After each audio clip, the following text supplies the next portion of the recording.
तुळजाभवानी मंदिराबाहेर जितेंद्र आव्हाडांविरोधात भाजपचं जोरदार आंदोलन. मंदिराचं शिखर पाडायला आव्हाडांनी विरोध केल्यानंतर भाजप कार्यकर्त्यांचे निदर्शन. एक वॉर्ड एक उमेदवार निवडणुकीसह मतदार याद्यांबाबत विशेष पुनरीक्षण कार्यक्रम घ्या. नसेच्या शिष्टमंडळाची राज्य निवडणूक आयोगाकडे मागणी.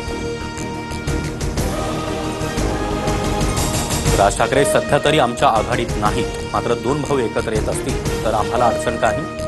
ठाकरे बंधू यांच्या युतीवर काँग्रेस नेते रमेश चेन्नीथला यांचं मोठं वक्तव्य.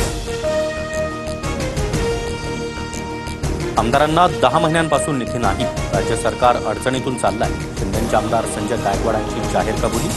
तर आमच्या सर्व आमदारांना निधी दिला जातोय, मंत्री सरनाईक यांनी दावा फेटाळला. प्रताप सरनाईकांच्या म्हणण्याप्रमाणे सर्वांना निधी मिळाला, मग एका आमदाराला महत्त्व का देता? यंदा सर्वाधिक 22,000 कोटींच्या निधीचं वितरण. संजय गायकवाडांच्या दाव्यावर अजित पवारांचं उत्तर. ध्वजारोहण केल्यानं पालकमंत्री ठरत नाही, रायगडचं पालकमंत्री मी व्हावं असं वरिष्ठांचं देखील म्हणणं. मंत्री भरत गोगावले ठाम. तर पालकमंत्री पदाबाबत निर्णय मुख्यमंत्र्यांचा, अजित पवार यांच्याकडून स्पष्ट.